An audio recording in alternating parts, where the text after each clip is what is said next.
Hello, I'm Simon Whistler, you're watching Today I Found Out, and in the video today, that time someone burned £1 million for reasons.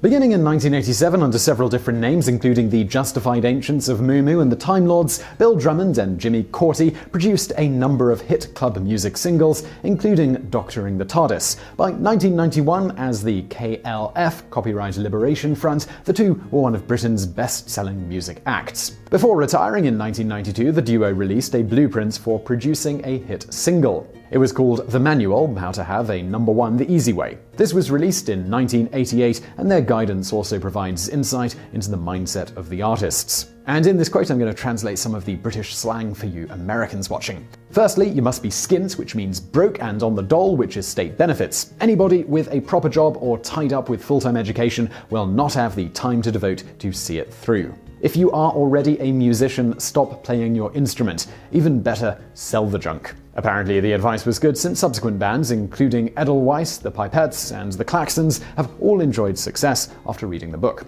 Although they were no longer recording, the two continued to work together on other projects. By August of 1994, they had renamed themselves as the K Foundation and created Nailed to the Wall, which was essentially to be £1 million physically nailed to a pine frame. Dissatisfied with the reception, or lack thereof, for Nailed to the Wall, Drummond and Cauty devised a new plan. After being rejected by the Tate Gallery in Liverpool, Cauty asked, "Why don't we just burn it?" A question to which Drummond apparently had no better reply than "Sure." Preferring a small group, Cauty and Drummond made their way to the relatively isolated island of Jura in the Inner Hebrides with a reporter, Jim Reed, and filmmaker Gimpo, aka Alan Goodrick. All of this happened on August 22nd, 1994. Before leaving London, the group had to get the £1 million.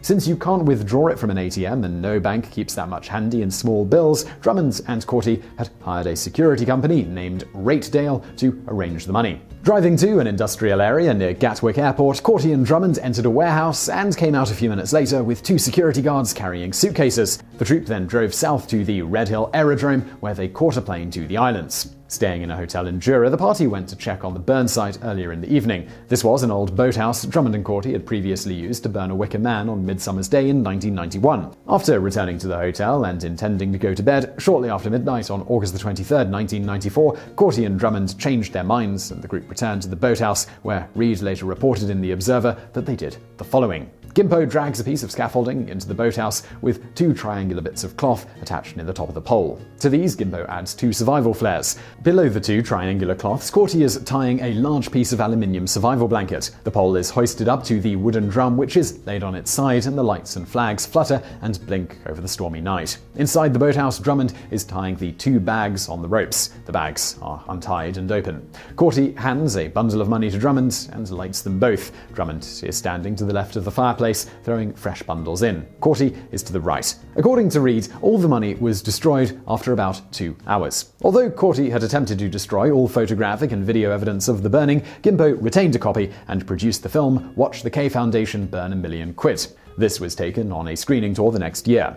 Friends later reported that Drummond and Cauty were haunted by the burning. Although in 2000, Drummond claimed he did not rue burning the money, by 2004 he noted, "Of course I regret it. Who wouldn't? My children especially regret it, but I don't regret it all the time." As for more clarity on their intentions at the time, early on Drummond told Reed that they had nothing better to do with the cash and needed to express something about money, and we wanted to push it through art. In 2000, Drummond said that the act wasn't about burning all the money or cleansing anyone's soul. "I'm trying to make sense of something, I don't know what it is. What I will say is that I've never seen it as a destructive thing. It wasn't to destroy the money, it was to watch it burn." In 2004, Drummond later elaborated a little, stating, "After a while we realized that whatever answer we came up with would not be good enough. It's for other people to explore." So I really hope you enjoyed that video. If you did, please do hit that subscribe button below. We put out brand new videos every day of the week. Also, let me thank our patrons on Patreon. If you are interested in supporting this show and helping us keep making these daily videos, please do consider supporting us on Patreon. We have some great perks lined up for people who do support us, so please check that out at patreon.com/TodayIFoundOut, or check the link in the description below. And as always, thank you for watching.